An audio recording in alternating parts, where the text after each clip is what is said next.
Welcome to Manager Tools. Today's cast, Exploit Your Wiggle Room. Part 2. The questions this cast answers are, what are the limits of my role? What can I do when there's no corporate guidance? And how can I implement my ideas and plans? If you want answers to these questions and more, keep listening. Folks, thanks to the launch on 30 June of our new licensee benefits, which includes Executive Tools, our third regular cast, we now are covering the gamut of strategy, tactics, and execution all across the professional spectrum. We've already had our first Executive Tools cast, and I'm writing the next 3 this week, in fact. I hope you'll become a licensee to take advantage of Executive Tools, even if you're an individual contributor, even if you don't think you'll ever become an executive. Wouldn't it be good to know how executives think? We talked about how you shouldn't just take on all the requests you get. You should maybe take some time, think about it, right? Digest it, ask around, ask your confidant, ask your friend at the level at which the request came out, see where this is likely to go, how much traction it's going to get. And the next thing we want to touch on, right, is that your boss probably doesn't know the details about what you're doing, right? The details. Right. So if you're listening, ask yourself a question. Do you know what each of your directs are doing specifically? Of course you don't. Of course you don't. Of course not. You got your own work to do. You trust your team members. You don't know. Yeah.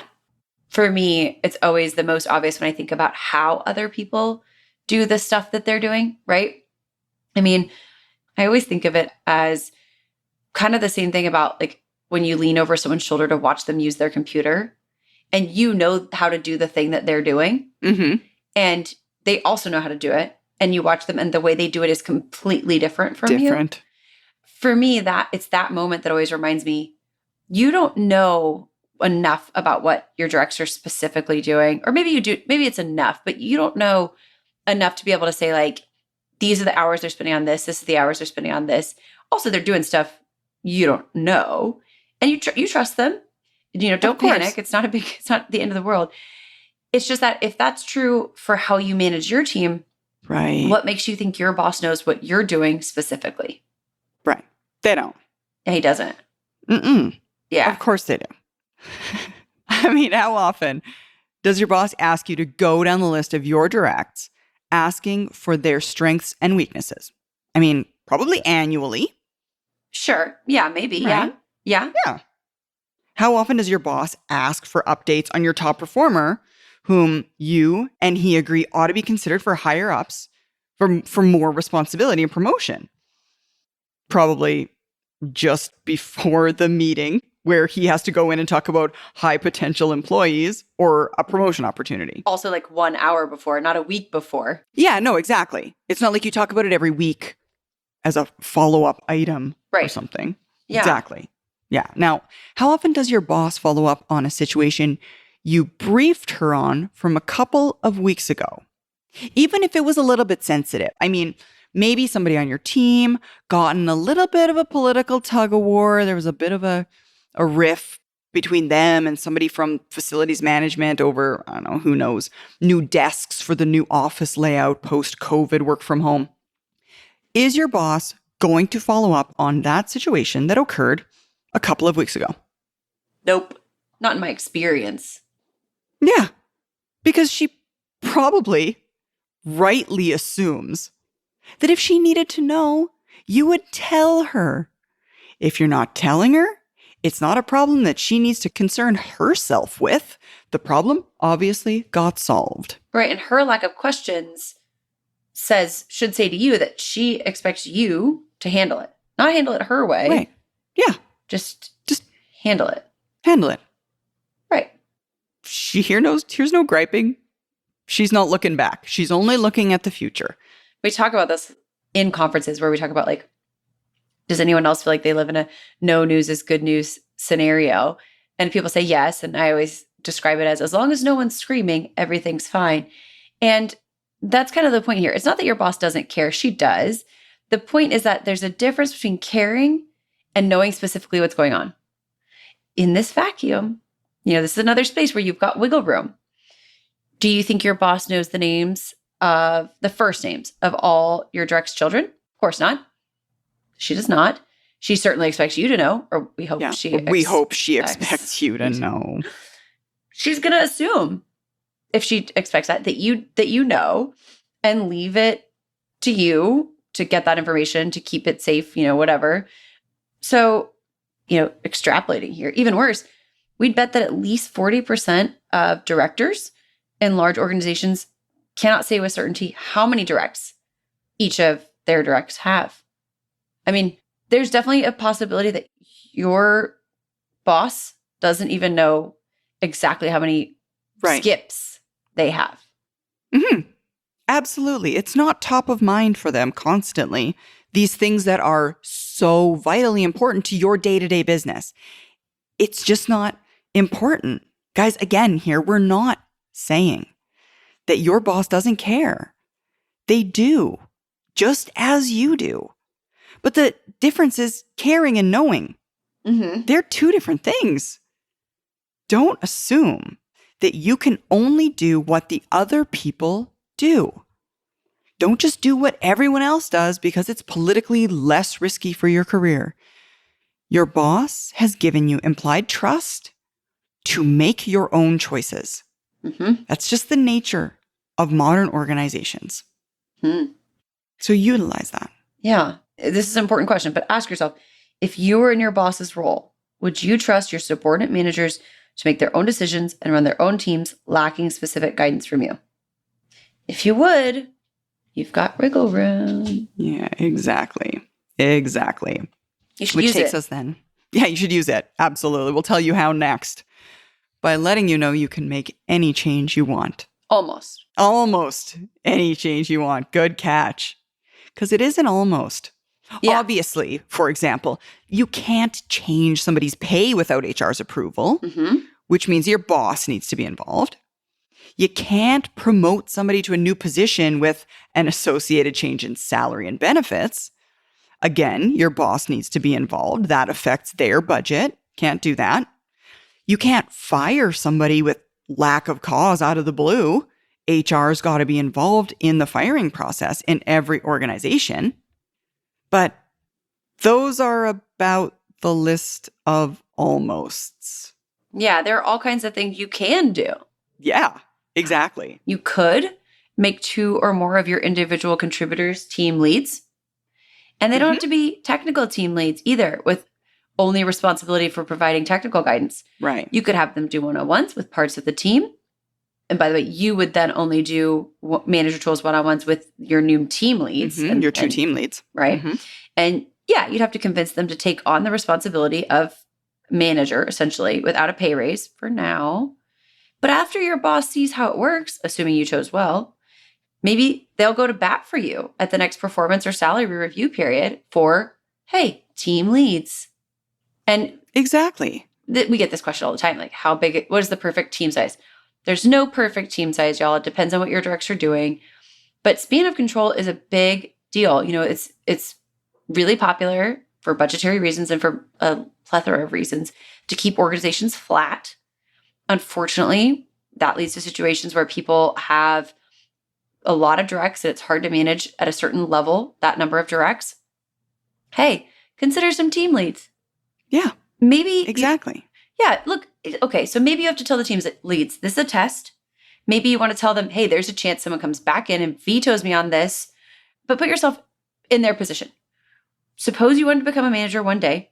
Would you turn down the chance to be a team lead with managerial responsibilities, some managerial responsibilities right now, under the auspices of your boss who believes in you and helping you along the way, right? It's helping you along the way. Of course you would. Why wouldn't you want to learn about being a manager before you have all the other responsibilities that come along with being one? And listen, y'all, especially if you're in a technical area, yeah, your directs are going to have to learn more technical stuff and learn how to be a manager at the same time. Wouldn't it be better if you teach them the managerial piece, which in many cases, for a lot of people out there, The managerial piece is the more simple piece. I mean, if you're working, we've got people working on the future of the world, and we're going to wait to teach them to be managers when they have to also level up their real work. Exactly. I'm struggling with how that's going to create successful organizations, right? Yeah. Because there's going to be a pinch. For sure. I mean, learning to be a manager it's not trivial. And you could be the manager whose directs get promoted. And listen, I often define the difference between the way managers are evaluated and the way executives are evaluated. And managers are evaluated on whether or not their people get promoted. Yeah. Executives are evaluated on whether or not when those people get promoted, they do well.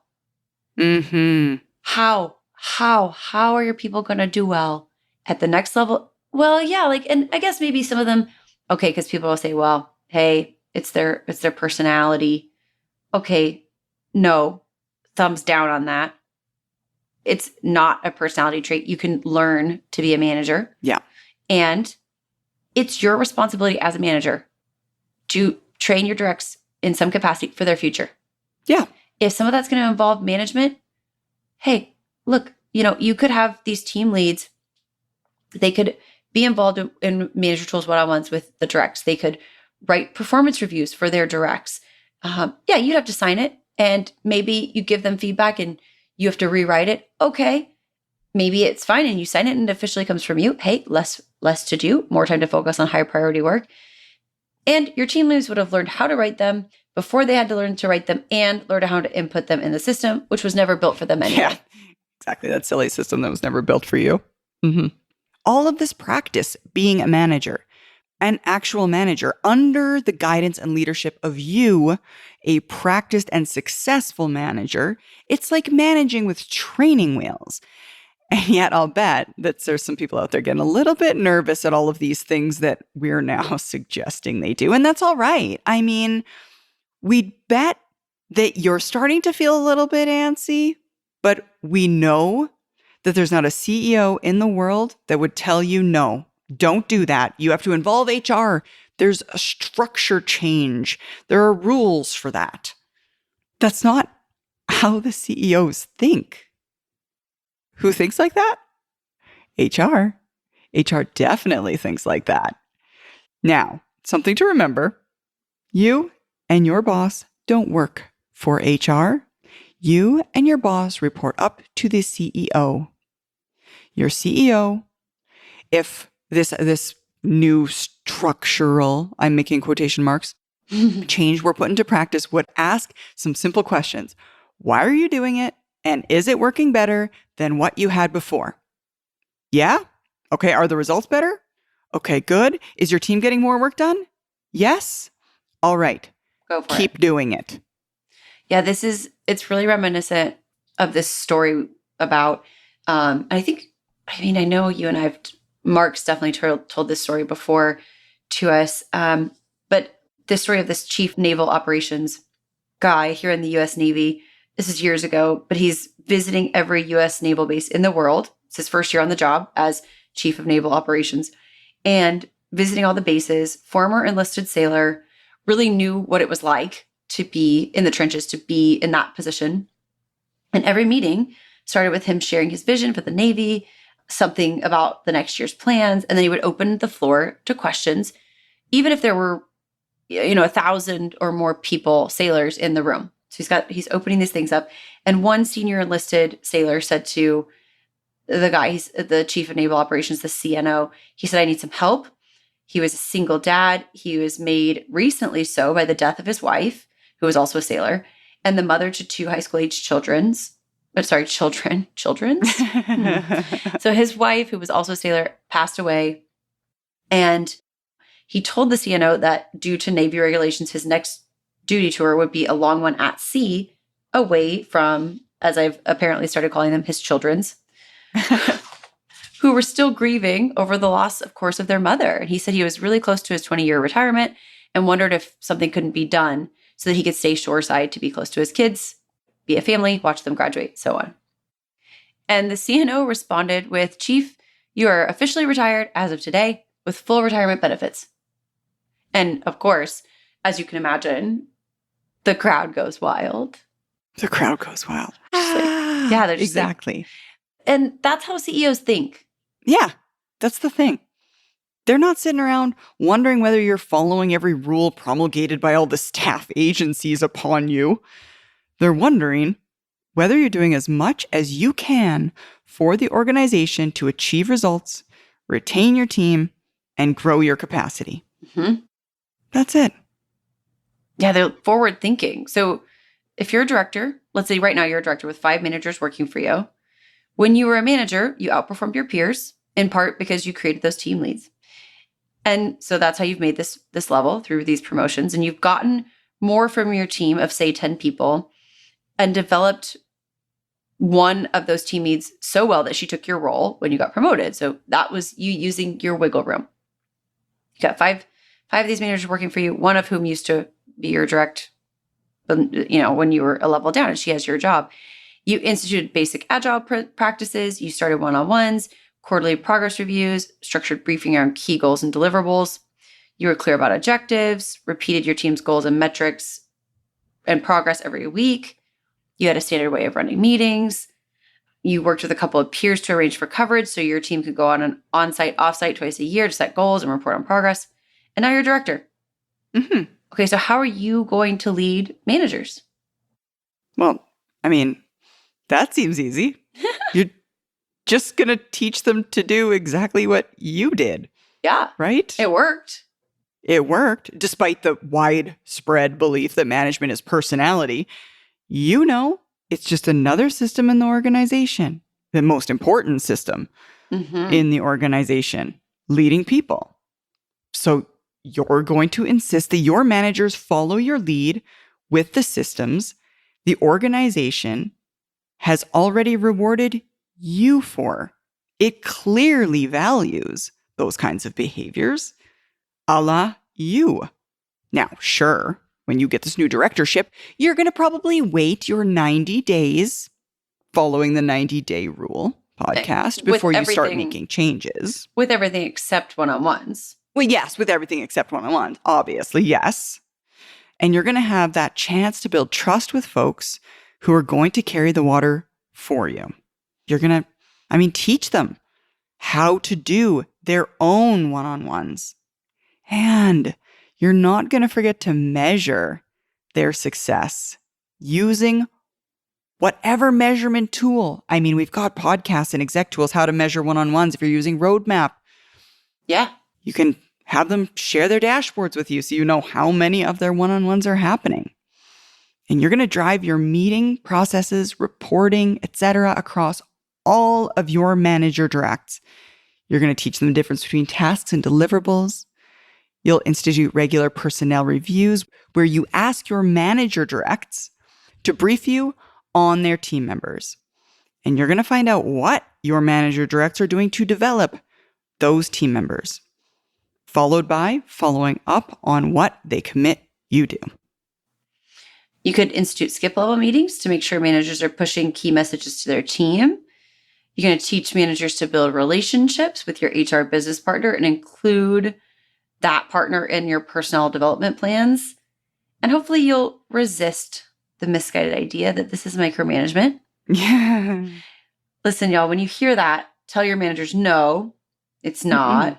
It's not. I trust you. I believe in you. And the organization trusts me to get the most out of you that I can. And we've learned what works. And in fact, listen, you know it's not micromanagement because you were in your wiggle room.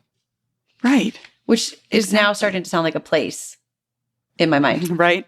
Like an actual location. Yeah. Like a room for it. Right. Exactly. Yeah. But through all of this, you're going to keep your boss posted on what you're doing. If you want to be successful, you are. Right. Not because you're asking permission. We're not asking. We're just going to report on the changes we make.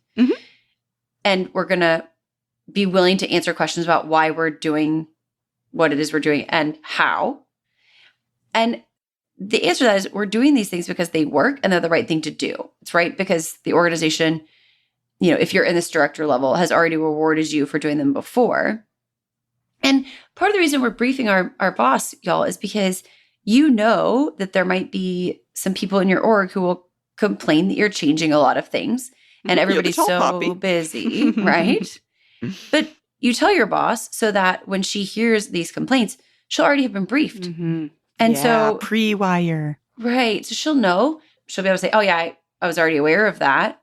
And that, of course, will help your boss to be like, oh, good. Okay. There's stuff I know all the stuff that's going on. And also to show that you're not doing this with the hopes of it all staying under the radar.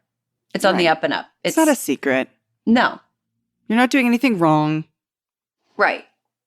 Yeah, you're not afraid. No. You're leading. You're leading. And you're within your wiggle room because we don't think that your boss wants to get involved in how you manage your managers. We believe she wants you to do it so she doesn't have to. Yeah, exactly. Hey, folks, in case you missed it, and I can't imagine you did, but some of you only listen to the podcast, and so we don't get to email you. Last week, we celebrated 16 years of Manager Tools. And in recognition of that, and as a thank you to our loyal supporters, our personal license now includes additional products like the interview series and First Job Fundamentals. And as well, it includes Executive Tools. The only way you can get our Executive Tools podcast is to become a licensee. It's an investment in your development. It's only $200 a year. So don't miss out on this opportunity. Go over to manager-tools.com and sign up to become a licensee. It bugs me to think that there are hundreds of thousands of listeners that we don't have a relationship with, not even because we want to sell you something, but because we want to help you. And so if you're not a licensee or you're not even a member, come to the website, sign up, and learn some more about a lot of the products and services we provide. Thanks. Hope to see you there. Something to keep in mind, given all of the previous, yes, you can be overruled, but guys, it's much more rare than you think. We've said before that a manager's role power gives her the ability to speak for the CEO to their team. Now, don't let that go to your heads. You're not actually the CEO, but the managerial processes and systems you put in place with your team are instituted with the same authority as the CEO coming down to the office and making them so themselves. Your leadership of your team within your team is the same as the organization-wide systems of security, badging, finance, accounting, things that everyone accepts as perfectly acceptable and accepted practices, not to be argued with. If one of your folks told you they were going to use a different cost accounting app that they liked, or even though the organization likes to use Microsoft Teams, they're going to personally use Zoom because they prefer it, they wouldn't get very far, would they? You would tell them to cease work immediately. They don't get to use their own cost accounting app or their own virtual platform because they prefer it. Those are organization-wide practices and accepted systems, just like your managerial style. No, when we say this, people say, yeah, but the CEO can't be overruled and I can be. And they're right. But it's a weak argument. Yeah. Yeah, that's your argument to say in your safe space, okay. But wait, if that's your argument, what you're really saying or what you're attempting to say is that there's no manager at any level who can institute any new systems or processes without the express written consent of the CEO. And look, y'all, that's not true. Also, it's a recipe for bureaucracy, which is how governments are run. Yeah, and that's not, governments aren't well run in general. Yeah. And literally there are people doing stuff you don't know about all the time. You're doing stuff your boss doesn't know about. And then that's fine. Look, if you're getting results, your boss doesn't want to do your job. No. I mean, do you want to do your direct's job? No. It's another version of the horseman middleman test. Mm-hmm. What's more, if your boss says no to a couple of your initiatives, hey, that's okay. Nobody's perfect. Maybe it's a lesson that you didn't brief it well enough or sell it to your team well enough. Fine. Lessons learned. I mean, Mm-hmm. I'm okay. I don't need everything I try to be accepted. Not everything I try is going to work. Exactly. Of course it's not. We make mistakes. Yeah. We try. But I mean, I say oftentimes in our effective manager conference, when we're talking about things as simple as negative feedback, mistakes aren't bad. Mistakes that are done well and turn out with a positive impact is innovation. Innovation's born from a mistake. Mistakes by themselves aren't bad. So as long as we can put something in place and adjust, we're ahead of the curve. I mean, suppose you were the boss. Are any of the things that we've suggested are well within a manager's wiggle room dangerous enough or weird enough that you'd tell a manager who is a direct of yours that they'd have to cease and desist from doing them immediately? No. Of course not. None of that was even weird. It makes total sense that you can't manage 10 people effectively. So you've put into practice your 2 team leads, having them do one-on-ones. All of it is perfectly sensical. You wouldn't stop it. Chances are your boss wouldn't stop it either. I mean, I hear a lot from, or I used to, not so much anymore, but I used to hear a lot from managers about like, well, I don't feel I have an autonomy. Mm-hmm. Well, don't inflict a lack of autonomy on yourself. Right? Give it a shot. If you haven't been told specifically, no, you can't do that, there's a chance that you're inflicting that lack of autonomy on yourself. You're giving yourself less autonomy. And I have sympathy if you're not allowed to do a lot of stuff. But if you're inflicting it on yourself, I don't have a lot of sympathy. Not that people are looking for our sympathy, but... Right? But unfortunately, that's what most of us are doing. I mean, we see that those orders being thrown at us from all directions, and we feel like we're being pushed in all these directions, and we haven't a control over what requests we answer and what requests we don't answer and what we're supposed to do next, because we're just being directed by people above us. But I guess all of this to say, guys, don't fall for the small thinking that you can only do what everyone else is doing. Don't ask for permission, but do keep your boss posted, because leaders find wiggle room. Why? Because it's there. Thanks, Sarah. Thanks, Kate. Thanks, everyone. That's it for this week. Have a good one. Bye, y'all.